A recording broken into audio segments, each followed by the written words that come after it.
Crianças.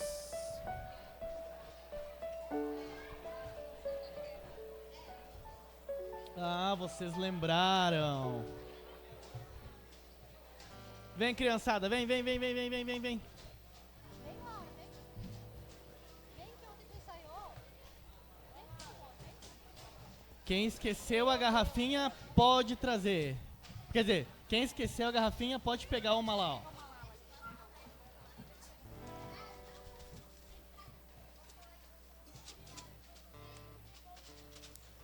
Que não vai sobrar, pronto, tá.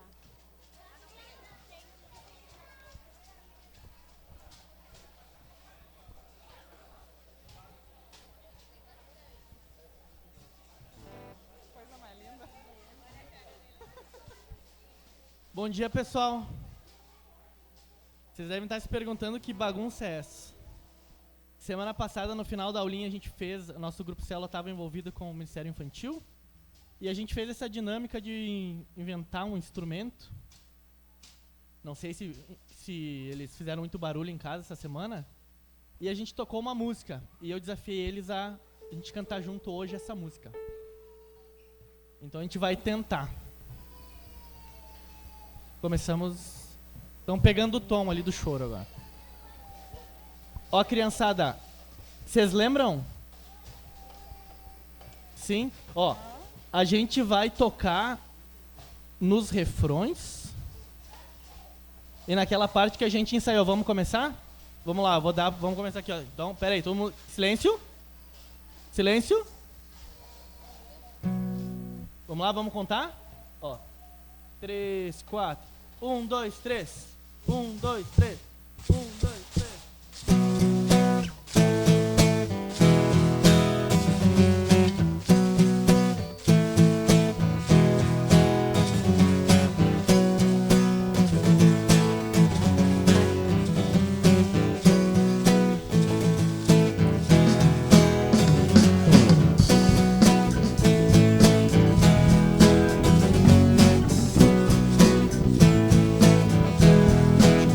Canta agora. Os céus proclamam tua glória e falam do que fazem suas mãos. Os rios aplaudem tua força e juntos cantam mais uma canção a Deus.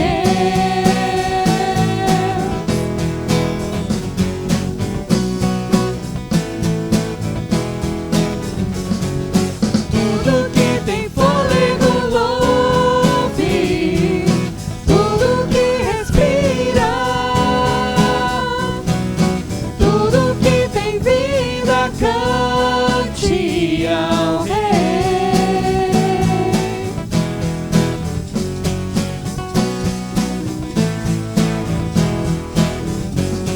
As nuvens são a tua casa e a terra é o descanso dos teus pés. Tua voz tem o som de muitas águas. Teu rosto brilha muito mais que a luz do sol.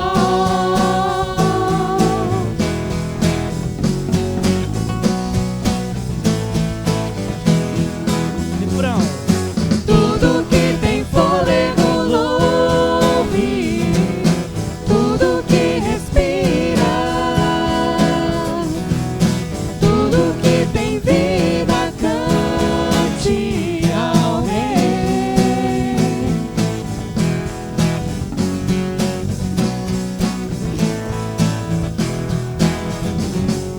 Tudo que tem fôlego louve, tudo que respira,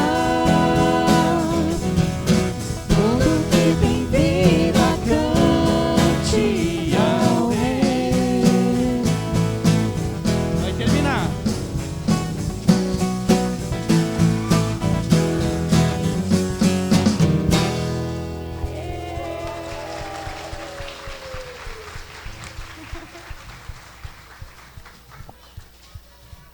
Valeu, obrigado. Ai, que amor. prof de música deve estar me olhando e me achando o que esse piá fez. Eu ensino e ele fez isso.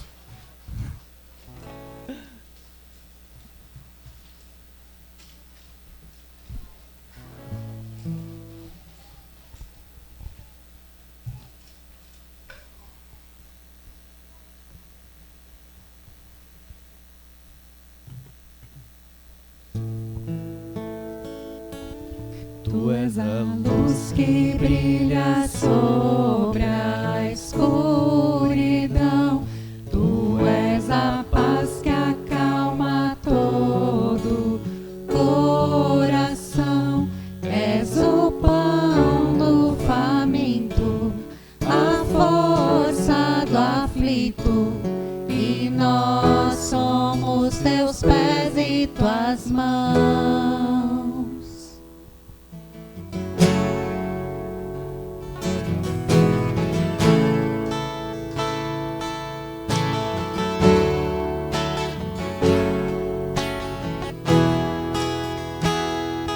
Somos teu povo, a tua igreja.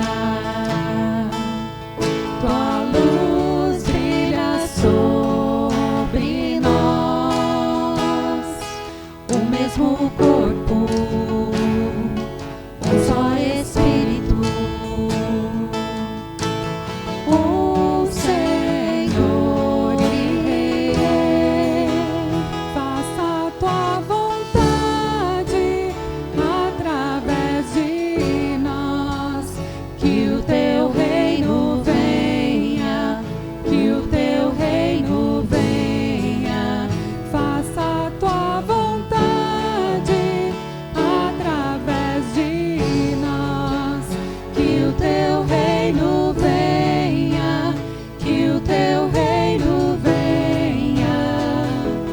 Tu és a luz que brilha sobre a escuridão. Tu és a paz que acalma todo coração.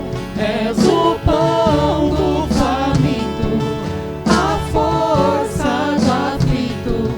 E nós somos teus pés e tuas mãos. Tua verdade sempre permanecerá. Do teu amor quem poderá nos separar? És fiel e pra sempre teu povo sustenta. E então o mundo inteiro verá o poder do grande Rei.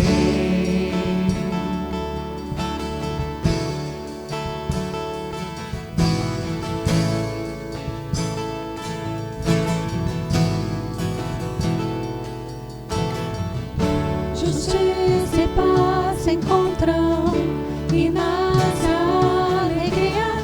Esse é o teu reino, esse é o teu reino. Justiça e paz se encontram e nasce a alegria. Esse é o teu reino, esse é o teu reino. Justiça e paz se encontram e nasce a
justiça e cantarei louvores, pois tu és altíssimo.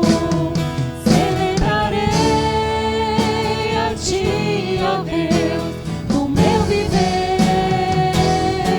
Cantarei, contarei as tuas obras,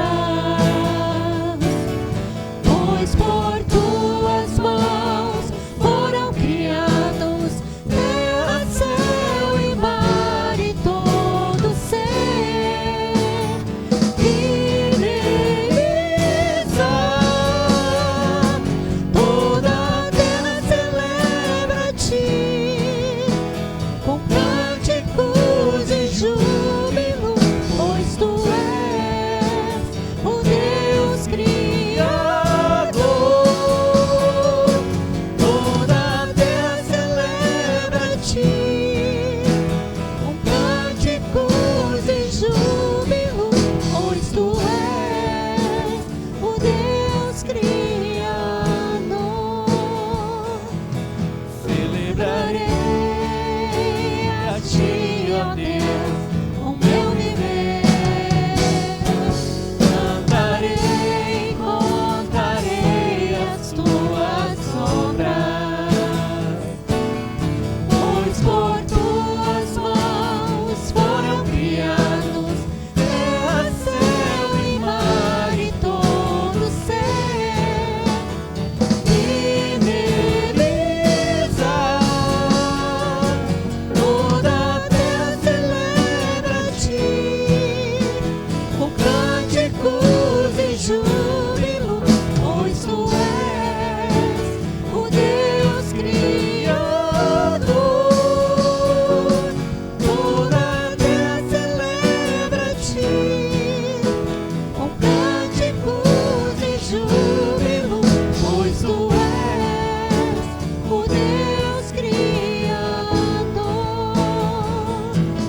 Pois tu és o Deus Criador.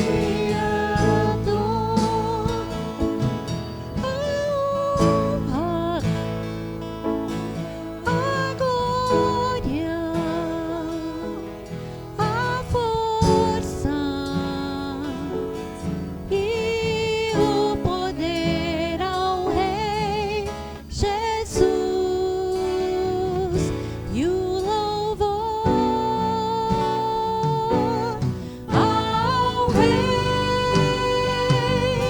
Jesus.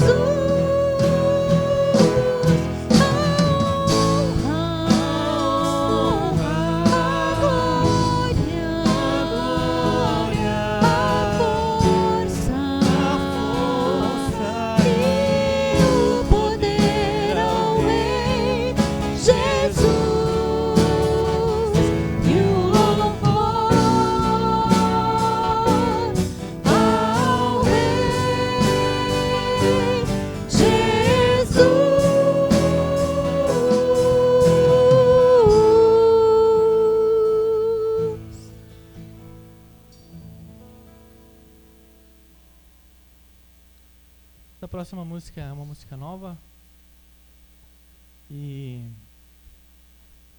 ela faz a gente olhar um pouquinho para nós mesmos, para dentro de nós e também para Deus, e a gente vê uma grande diferença entre nós e Ele. E, enfim, a música, o nome é Oração, e que seja uma oração também para nós. E é isso, vamos lá.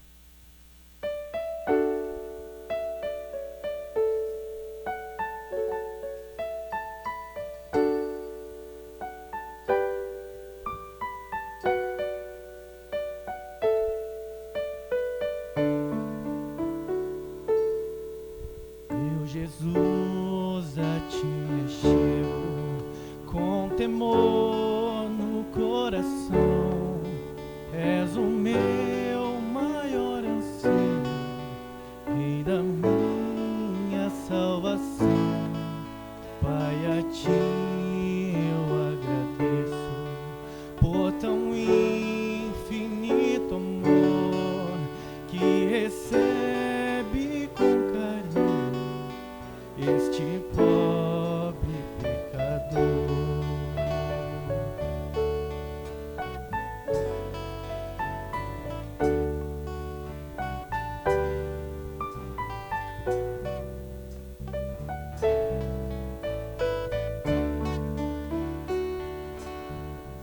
Boa é tua vontade, De um onisciente Deus, e meus planos sempre estejam conectados com os teus. Ó, perdoa os meus pecados, venha me disciplinar, que a pureza de tua glória venha em mim habitar.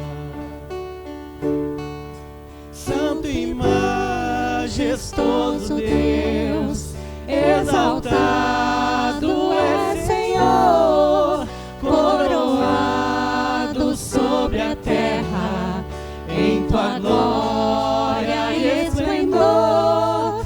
Teu é todo o domínio, toda honra e poder, pelos séculos dos séculos. Amém.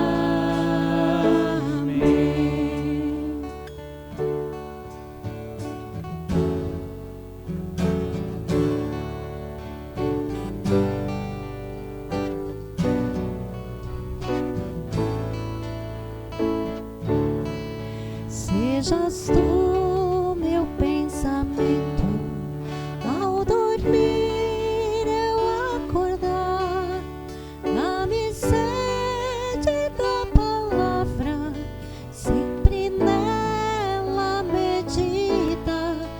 Faz de mim, pequeno Cristo, digno de ser filho teu, anunciando as boas novas, salvação que vem de Deus.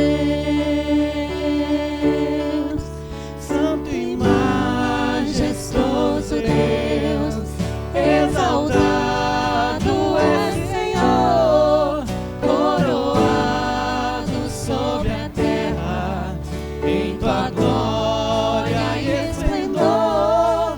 Teu é todo o domínio, toda honra e poder, pelos séculos dos séculos.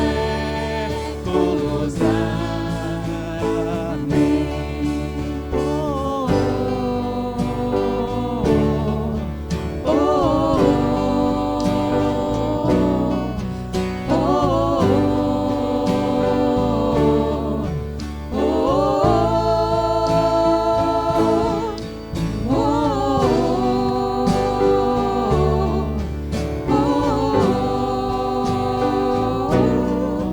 A-te a honra e a glória pra sempre.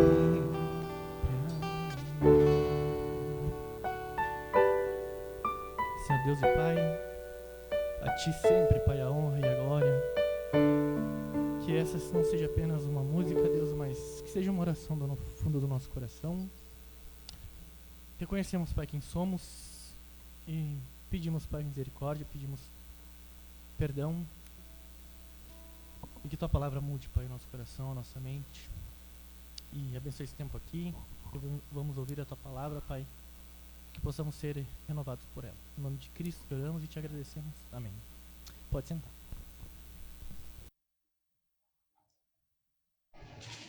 Bom dia. Bom dia, tudo bem? Então tá bom. Enquanto as crianças vão subindo, eu só queria dizer que o Adilson foi extremamente generoso. O máximo que tinha lá em casa era um pão com banha e água gelada. Aí ficava grudento, sabe? Muito bem, gente, nós vamos hoje continuar nossa série no Evangelho de João. Então já quero te convidar a abrir a tua Bíblia aí no capítulo 4. Uma passagem muito conhecida, que também já foi alvo alguns anos atrás de pregações de forma herética, né? Heresias foram ensinadas com esse texto já. Mas pela graça de Deus hoje não vai ser assim, né? Então, João capítulo 4, nós vamos ler dos versículos 1 até o versículo 26. João 4, do 1 ao 26. Certo? Então acompanha comigo aí a leitura. Os fariseus ouviram falar que Jesus estava fazendo e batizando mais discípulos do que João, embora não fosse Jesus quem batizasse, mas os seus discípulos. Quando o Senhor ficou sabendo disso, saiu da Judeia e voltou uma vez mais à Galiléia. Era-lhe necessário passar por Samaria. Assim, chegou a uma cidade de Samaria, chamada Sicar, perto das terras que Jacó dera a seu filho José. Havia ali o poço de Jacó. Jesus, cansado da viagem, sentou-se à beira do poço. Isso se deu por volta do meio-dia. Nisso veio uma mulher samaritana tirar água. Disse-lhe Jesus: dê-me um pouco de água. Os seus discípulos tinham ido à cidade comprar comida. A mulher samaritana lhe perguntou: como o Senhor, sendo judeu, pede a mim, uma samaritana, água para beber? Pois os judeus não se dão bem com os samaritanos. Jesus lhe respondeu: se você conhecesse o dom de Deus e quem lhe está pedindo água, você lhe teria pedido e ele lhe teria dado água viva. Disse a mulher: o Senhor não tem com que tirar água e o poço é fundo. Onde pode conseguir essa água viva? Acaso o Senhor é maior do que o nosso pai Jacó, que nos deu este poço, do qual ele mesmo bebeu, bem como seus filhos e seu gado? Jesus respondeu: quem beber desta água terá sede outra vez, mas quem beber da água que eu lhe der nunca mais terá sede. Ao contrário, a água que eu lhe der se tornará nele uma fonte de água a jorrar para a vida eterna. A mulher lhe disse: Senhor, dê-me dessa água, para que eu não tenha mais sede, nem precise voltar aqui para tirar água. E ele lhe disse: vá, chame o seu marido e volte. Não tenho marido, respondeu ela. Disse-lhe Jesus: você falou corretamente, dizendo que não tem marido. O fato é que você já teve 5, e o homem com quem agora vive não é seu marido. O que você acabou de dizer é verdade. Disse a mulher: Senhor, vejo que é profeta. Nossos antepassados adoraram neste monte, mas vocês, judeus, dizem que Jerusalém é o lugar onde se deve adorar. Jesus declarou: creia em mim, mulher. Está próxima a hora em que vocês não adorarão o Pai nem neste monte, nem em Jerusalém. Vocês, samaritanos, adoram o que não conhecem. Nós adoramos o que conhecemos, pois a salvação vem dos judeus. No entanto, está chegando a hora, e de fato já chegou, em que os verdadeiros adoradores adorarão o Pai em espírito e em verdade. São estes os adoradores que o Pai procura. Deus é espírito, e é necessário que os seus adoradores o adorem em espírito e em verdade. Disse a mulher: eu sei que o Messias, chamado Cristo, está para vir. Quando ele vier, explicará tudo para nós. Então Jesus declarou: eu sou o Messias, eu que estou falando com você. Vamos orar mais uma vez, gente?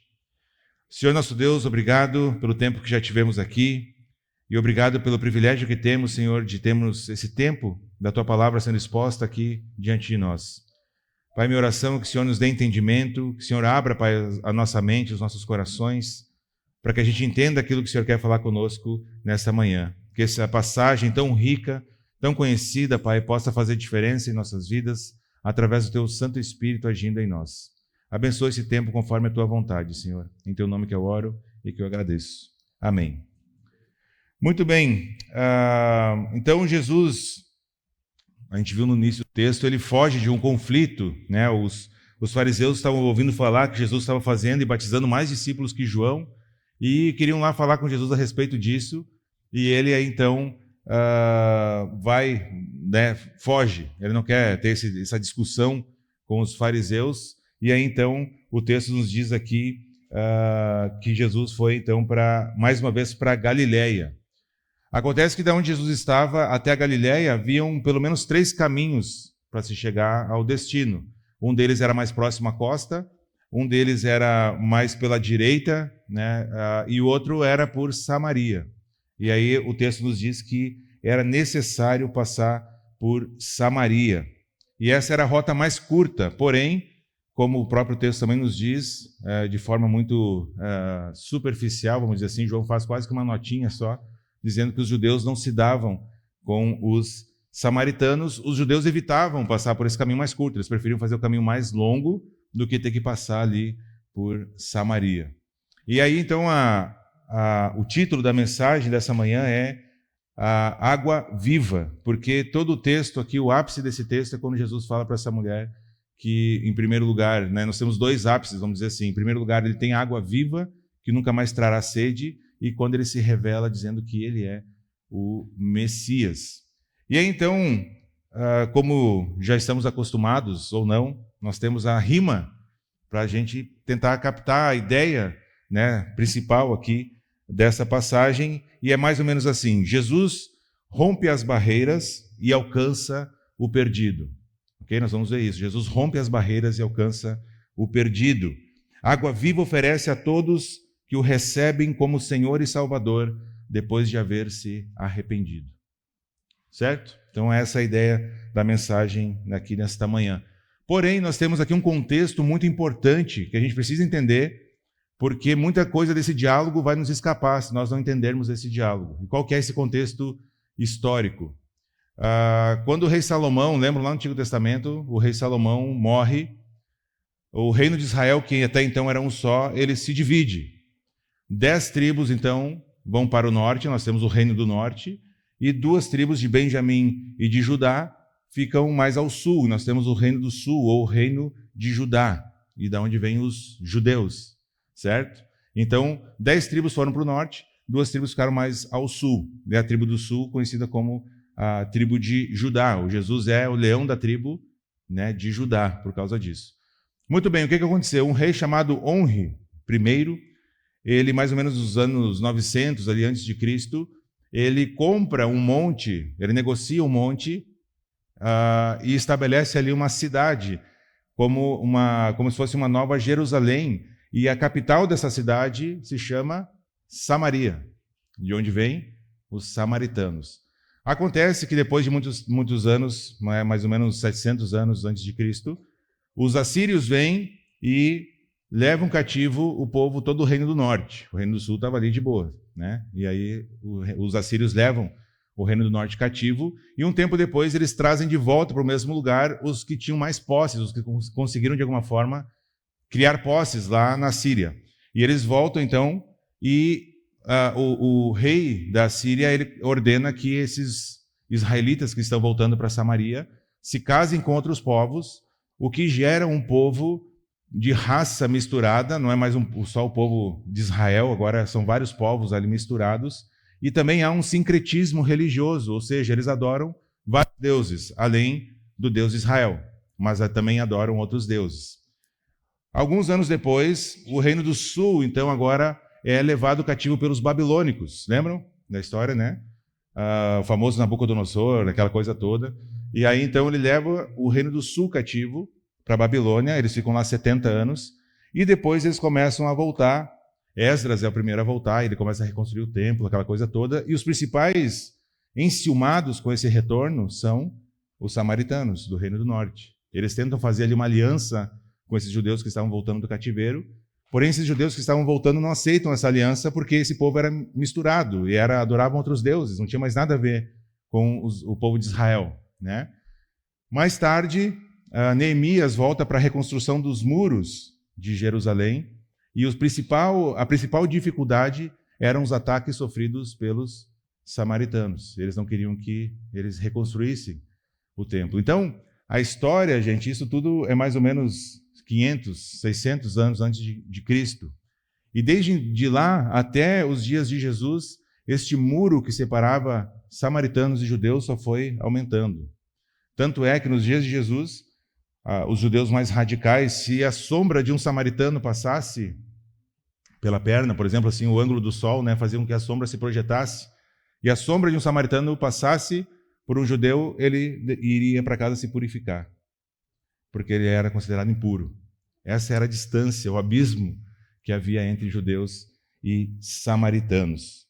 Certo? Então esse é o pano de fundo dessa conversa. E aí muitas coisas que a mulher responde para Jesus, e que Jesus fala para ela, agora fazem um pouquinho mais de sentido, certo? Antes de nós entrarmos propriamente no texto, a gente precisa entender que talvez João aqui está fazendo até um contraste no seu livro Porque logo antes ele fala de Nicodemos, no encontro de Jesus com Nicodemos, um homem que era poderoso, rico, teologicamente conhecedor, né? E aqui nós temos uma mulher que era desprezada, porque, como nós lemos aqui, ela já estava no 5º relacionamento, isso era considerado um absurdo, então ela era desprezada. Muito do horário que ela está indo buscar água nos diz isso, porque as mulheres costumavam ir de manhã cedo buscar água, e ela está indo já perto do meio-dia. Ou seja, ela já vai mais escondida, porque ela era considerada meio que, né, à margem da sociedade. E João faz logo depois de Nicodemos, ele coloca esse relato para nos mostrar, talvez, que tanto um homem poderoso, rico, conhecedor da palavra, quanto uma mulher desprezada, pobre e que tinha uma vida toda desregrada, que vivia uma religião comum do povo, ambos precisam de arrependimento e de salvação. E o versículo 6 nos diz o seguinte: havia ali o poço de Jacó, certo? Jesus, cansado da viagem, sentou-se à beira do poço. E isso se deu por volta do meio-dia. Esse versículo ele quase que passa desapercebido. Porém, esse versículo nos revela que o Deus encarnado, Jesus, o Filho de Deus, o Deus homem, cansou, sentiu cansaço. E sabe o que isso revela para mim e para ti já de cara? Que Jesus, ele era 100% homem e 100% Deus. E o que isso significa para os nossos dias atuais? Significa que Jesus experimentou aquilo que eu e você também experimentamos. Jesus foi criança, Jesus foi adolescente, Jesus foi jovem, depois Jesus ficou adulto, ele experimentou fome, experimentou frio, experimentou sede, tristeza, porém tudo isso diferente de eu e de você, sem pecar. Mas o fato é que quando nós estamos cansados, sobrecarregados, quando nós achamos que já não temos mais como seguir adiante, nós podemos clamar para um Deus não que é uma estátua distante, não um Deus que não conhece o sofrimento e o cansaço humano, muito pelo contrário. É um Deus que não só conhece aquilo que está acontecendo nos nossos corações, como um Deus que também experimentou literalmente na pele o cansaço, a fadiga, a tristeza, a dor, o suor, o calor. Tudo isso Jesus experimentou assim como eu e você. E dizem que ele gostava mais de frio do que de calor. Brincadeira. Ele experimentou essas coisas. Então, quando você estiver lá na sua casa, no seu quarto, não conseguindo dormir, cansado, preocupado, um familiar que está dando trabalho, o filho pequeno que não para de chorar e você já está exausto ou exausta, o problema do trabalho, que você está tentando fazer as coisas corretamente, todo o sistema vai contra você e há um peso gigante sobre a sua vida, seja qual for o seu problema, tenha consciência de que Jesus sabe não só aquilo que está acontecendo no seu coração, mas também ele sabe aquilo que está acontecendo com você fisicamente, porque ele experimentou. Isso nos aproxima de uma maneira única de um Deus. Ele não é alguém distante, uma estátua que não tem sentimento, que não fala. Muito pelo contrário, é alguém que entende, que passou por isso. E tudo isso está aqui nesse versículo 6. O Deus, Criador de todo o universo, o Deus Todo-Poderoso, o Deus a quem é digno de todo louvor, de toda glória, de toda honra, se cansou. Porque se fez homem para que a gente hoje pudesse estar aqui celebrando a salvação que temos nele. Se lembre disso na próxima vez em que você estiver passando por alguma dificuldade, algum cansaço, alguma coisa que você talvez acha que é grande demais para você. Confia nesse Deus pessoal, esse Deus que te conhece, muito mais até do que você mesmo. Muito bem, entrando propriamente na conversa agora, então, a partir do versículo 7, dos versículos 7 até o 9, Jesus começa, então, um primeiro contato com essa mulher. Jesus chega ali no poço, ele pede para os discípulos irem comprar comida na cidade de Sicar, e aí, então, ele fica ali sozinho e, de repente, a mulher chega ali para pegar água e Jesus cria um ponto de contato. E nós vamos ver aqui que a gente vai aprender muito a respeito do evangelismo com Jesus, aqui nessa conversa que ele tem com essa mulher samaritana. Então, a primeira coisa é que Jesus desperta a simpatia, dessa mulher, e ele transpõe várias e várias barreiras ao simplesmente falar com essa mulher. Ele pede, então, um favor, me dá um pouco de água, ele diz, o que era natural no calor ali, ao meio-dia.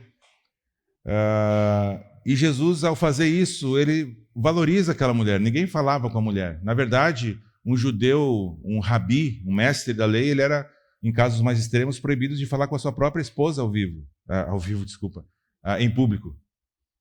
Ele não podia nem falar com a sua própria esposa em público, porque não deveria falar com mulher nenhuma em público, só em casa. Não estou dando ideia nenhuma, tá? É o que acontecia aqui, certo? Jesus era considerado um mestre, um rabi, e ele, ao falar com essa mulher, simplesmente isso já trazia para ele desgosto do público, vamos dizer assim, quando ficassem sabendo dessa história, né? Então Jesus, ele passa diversas barreiras. Lembra o início da nossa rima? Jesus ultrapassa as barreiras para alcançar o perdido. Quais barreiras Jesus ultrapassou aqui? Então, primeiro, essa barreira racial, de que Jesus está falando com um samaritano, ele era judeu, tanto é que a própria mulher pergunta, ué, tu não é um judeu, como é que está pedindo para uma mulher samaritana te dar água? Ela mesma fica surpresa com a atitude de Jesus, porque todo aquele contexto histórico que eu dei antes estava ali presente, né? Havia um muro de separação entre eles dois. Os samaritanos diziam que o Monte Gerizim era onde se devia adorar a Deus, né? O verdadeiro templo, o verdadeiro lugar de adoração. E os judeus diziam que era em Jerusalém, tanto é que ela também vai falar sobre isso com Jesus. Então Jesus supera esses obstáculos, né? Primeiro, essa barreira racial, de que ele está falando com um samaritano, a barreira religiosa, porque ele está falando com alguém que também cria em vários deuses, além do Deus de Israel, cria em outros deuses. Ele está ultrapassando essa barreira também, e principalmente essa barreira cultural, porque as pessoas, ao saberem que um rabi, um mestre, estava falando com uma mulher, eles já iam, usando o linguajar de hoje, cancelar Jesus. Jesus seria cancelado automaticamente por simplesmente falar com aquela mulher. Um teólogo chamado John Charles Ryle, ele explica, trazendo até uma aplicação para nós, que é em vão a gente esperar que as pessoas virão até nós para saber, para buscar conhecimento. Nós devemos começar a conversar com essas pessoas. Jesus não fica esperando a mulher perguntar alguma coisa para ele. É ele quem vai falar com a mulher. É ele quem transpõe a barreira e vai falar com essa mulher.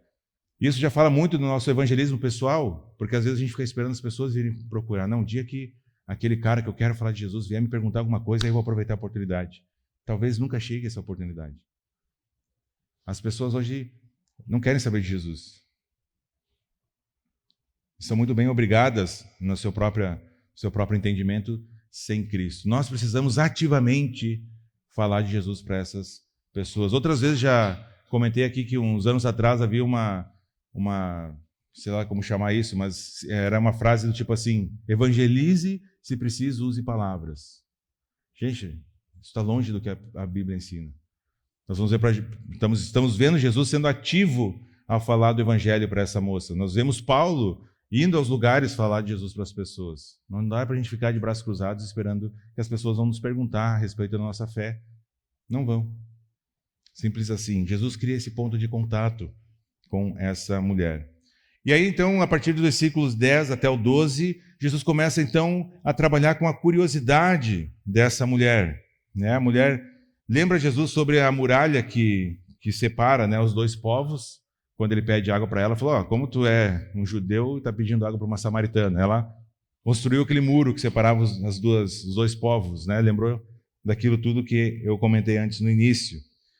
E aí, diante dessa dificuldade levantada pela mulher samaritana para dar água para Jesus, Jesus dá uma resposta para essa mulher, que alguns teólogos dizem até que parece uma certa reprovação de Jesus ao responder para ela, né? Porque ele diz assim, versículo 10, se você conhecesse o dom de Deus e quem lhe está pedindo água, você lhe teria pedido e ele teria dado água viva. É como se Jesus dissesse assim: olha, eu te pedi água comum, água do poço, e tu está fazendo toda essa cerimônia para me dar. Se tu soubesse quem está falando contigo e pedisse água viva, que é um dom muito mais superior do que uma água comum, eu te daria sem hesitar. É isso que Jesus está falando para essa mulher. E aqui Jesus está dizendo para ela e para todos nós que só Ele pode dar essa água viva. Só Jesus. Não tem mais nenhum outro que se diga a Deus, que se faça de Deus, que possa dar água viva que vai matar a sede de verdade. Muitas e muitas pessoas, inclusive essa mulher samaritana, vive uma vida infeliz, uma vida de prisão, uma vida de desânimo, uma vida de constante anseio por algo que não consegue atingir, sem saber direito o que é, porque não conhece a água viva que só Jesus pode dar. Essa mulher samaritana talvez não esperasse nada mais de Deus, né? Estava desiludida, já estava aí no 5º relacionamento, que mostra que ela constantemente ia buscando, né, novos relacionamentos.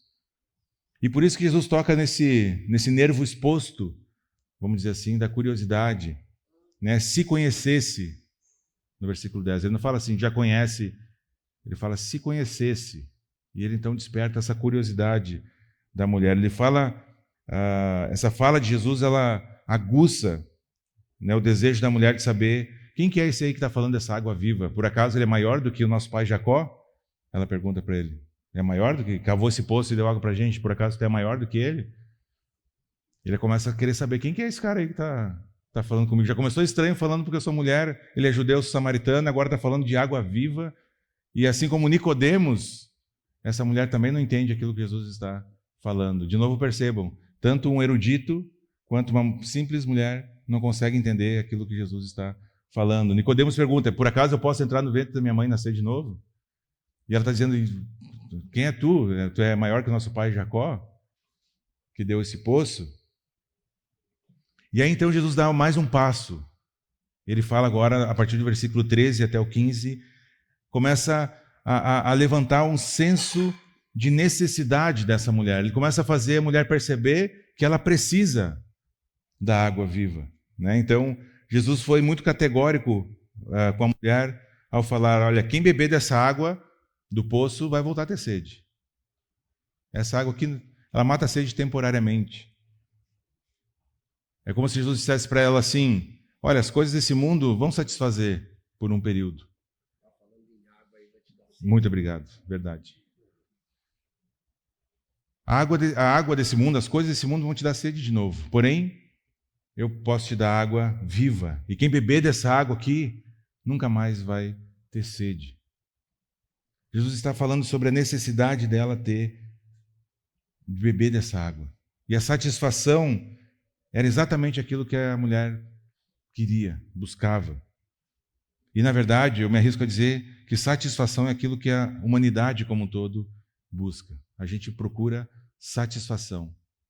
Satisfazer nossas necessidades, satisfazer os nossos sonhos, satisfazer os nossos desejos e assim por diante. Jesus está dizendo, olha, tem uma água aqui em que você não vai mais sentir necessidade, não vai precisar buscar mais nada. Atrás dessa satisfação, as pessoas andam a vida toda. Continuam, entretanto, com sede. Busca isso. Quando eu atingir isso, agora sim a minha vida, agora eu vou estar tranquilo. Mas quando atinge aquele objetivo, o que é que acontece? Não, eu preciso mais. E aí quando atinge aquele objetivo, o que acontece? Eu quero mais. Porque não sacia a alma. Nada não sacia a alma. Eu não estou falando aqui, gente, só de dinheiro, de posse, estou falando de qualquer coisa que a gente achar que vai satisfazer o nosso coração. Um filho não vai. 4 filhos não vão. Um namorado, se você é solteiro, não vai. Uma namorada. O dinheiro também não vai. Posses não vão. O trabalho dos sonhos, a formação na faculdade, nada disso vai satisfazer o seu coração.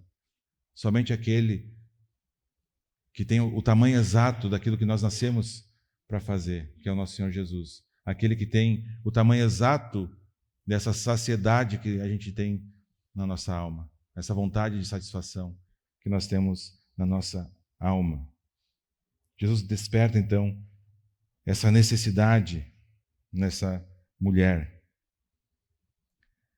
E aí, então, essa imagem da água, ela é desde o Antigo Testamento, tanto é que Jesus usa também com Nicodemos, né? Que não nascer da água e do Espírito, né? Essa imagem da água, ela vem desde lá no Antigo Testamento. O profeta Isaías diversas vezes fala que Deus vai tirar a água da salvação do poço, Então, em diversas passagens do profeta Isaías, ele fala sobre isso.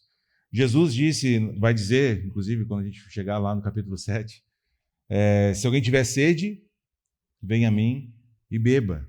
Então, essa imagem ela é muito real, de a gente ter sede de algo que só Ele pode nos dar. Essa mulher era como um poço de água parada, água saloba.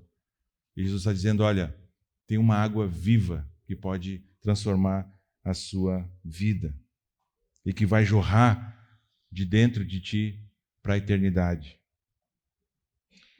Mas Jesus dá mais um passo.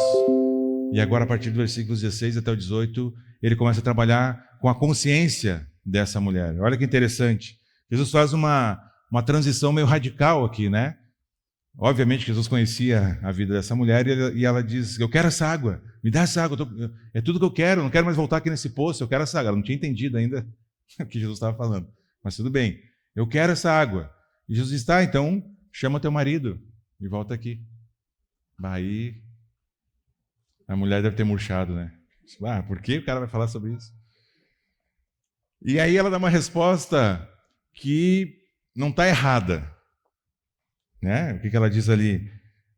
Versículo 17. Não tenho marido, respondeu ela. A resposta não está errada, né? Mas é uma resposta que não é totalmente verdadeira. E aí então Jesus traz a verdade à conversa. Falou, realmente, não tem marido mesmo, já teve 5 que está agora, não é o seu marido. E aí então Jesus traz à tona essa situação da vida. E por que Jesus faz isso? Por que Jesus fala sobre esse pecado específico na vida dessa mulher? A questão aqui é que a mulher quer a água viva, mas será que ela tem a sede suficiente? Ou seja, será que ela entende o que Jesus está falando? Jesus quer que ela entenda do que realmente ela precisa. E aí então ele vai para a consciência dessa mulher, dizer, olha, antes de você receber essa água, você precisa de arrependimento dos seus pecados. Essa sede não vai ser completamente despertada na vida dessa mulher, a não ser que ela tenha uma noção da consciência do seu próprio pecado. Gente, se eu e você não tivermos a noção que somos pecadores, por que nós precisamos de um Salvador? Se essa mulher não tem a noção de que ela é uma pecadora, por que ela vai querer um Salvador? Se eu não sou um pecador, eu não preciso de um Salvador. E é essa noção que Jesus está despertando aqui nesta mulher samaritana. E aí então, agora com a sua consciência pesada, essa noção de pecado, Jesus dá mais um passo, versículo 19 até o 24, e ele desperta então o seu sentimento religioso. Jesus, vamos tratar sobre essa questão religiosa que atinge aí, né, os samaritanos e os judeus, porque a mulher, na resposta, ela diz, olha, eu vejo que o Senhor é profeta. Eu imagino um sorriso amarelo, assim. Vejo que o Senhor é profeta, né? Eu disse que eu não tinha marido e tal, a gente já sabe toda a verdade. E aí Jesus fala sobre o marido, e o que ela faz? Jesus, vamos fazer o seguinte, vamos parar de falar de mim, vamos discutir teologia. E ela fala para Jesus, olha, vejo que é profeta, né? Versículo 20, nossos antepassados adoraram neste monte, mas vocês, judeus, dizem que Jerusalém é o lugar onde se deve adorar. Vamos mudar de assunto, Jesus. Falou do meu pecado? Não, vamos discutir teologia. É muito mais fácil, né, gente? Vamos combinar discutir teologia do que discutir sobre um pecado que tem na minha vida que eu preciso de transformação. Né? Nós concordamos com a mulher samaritana. Né? Muito mais fácil. Vamos falar, não é bem assim. Esse texto aqui, ó, se tu olhar e tu estudar o contexto histórico, não é isso aqui que está dizendo. Não é pecado isso que eu estou fazendo. Vamos discutir teologia. E aí, então, Jesus e ela têm uma conversa muito interessante sobre aquilo que Jesus vai fazer no futuro. Porque Jesus fala, olha, vai chegar um tempo, gente. Gente não, que está falando só com ela, né? Vai chegar um tempo, mulher, que não vai mais ter templo, não vai ter um lugar santo para adoração. Não vai ser nem em Jerusalém, nem em Samaria. Na verdade, esse tempo já chegou, em que os verdadeiros adoradores adorarão o Pai em espírito e em verdade. Ou seja, não há mais um lugar para adoração a Deus. Todos os lugares são um lugar de adoração a Deus. E acho que nós já entendemos o que isso implica. Quando nós estamos aqui cantando, é adorando a Deus com música, não necessariamente precisa ser com música, mas nós fazemos isso com música, é um momento de adoração a Deus. Mas o lugar de adoração a Deus também é lá na minha casa, quando eu estou no convívio com a minha família. É um lugar de adoração a Deus quando eu estou no meu trabalho. É um lugar de adoração a Deus quando eu vou para o banheiro com o meu celular. E aí eu acesso aquilo tudo que não deveria. Ali também é um lugar de adoração no sentido de que nada muda. Nós estamos vivendo diante da face de Deus. E o nosso anseio deveria de adorá-lo o tempo todo, com nossas ações, com nossas palavras, com nossos pensamentos, com música, sem música. Entende o que Jesus está dizendo aqui? Esquece esse negócio de templo, mulher. Chegou o dia já em que agora não vai mais haver um lugar de adoração, um lugar santo. Porque o templo do Espírito Santo vai ser a gente, vocês e eu. Então a presença de Deus com o seu povo, que era o que o templo caracterizava, agora é o tempo todo, em nós. O Espírito Santo habita em nós. Deus está o tempo todo conosco. E não há mais lugar de adoração. Por fim, fica firme aí, vai dar tempo, tá, gente? De almoçar, fiquem tranquilos. Por fim, Jesus desperta, então, o coração e a fé verdadeira dessa mulher, a partir dos os versículos 25 e 26. Jesus diz: mulher, eu sei que o Messias, chamado Cristo, está para vir. Quando ele vier, vai explicar tudo para nós. Os samaritanos, aqui mais um pequeno contexto histórico, os samaritanos eles criam só no Pentateuco. Eles não criam em toda a lei, em todo o Antigo Testamento, como os judeus. Só no Pentateuco.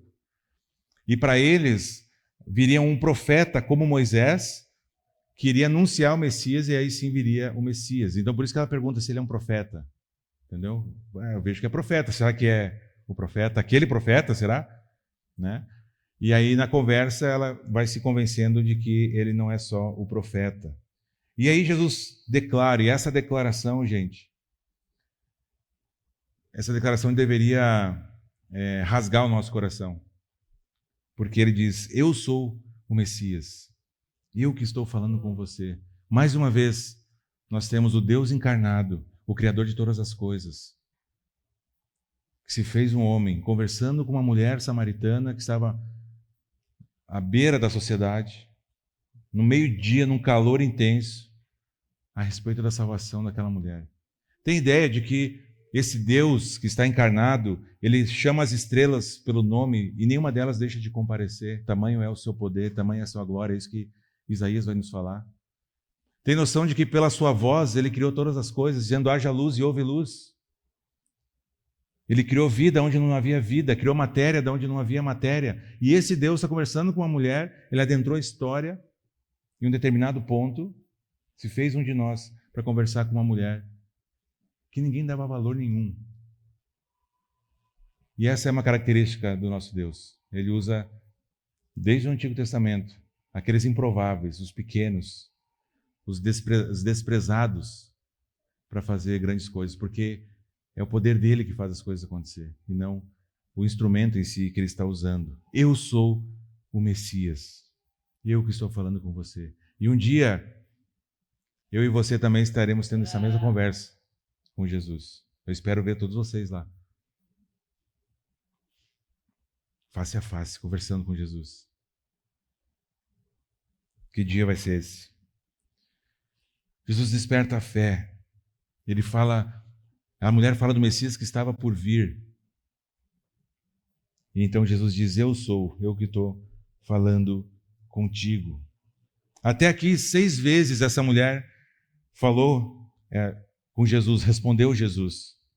E nessa 7ª vez, quando Jesus declara que ele é o Messias, ela não diz nada. A gente vai ver lá no versículo 29 que essa mulher larga o cântaro que ela tinha, né, o lugar de botar água, sai correndo, volta para a cidade com as vezes: gente, encontrei um homem lá que tem me dito tudo que eu tenho feito.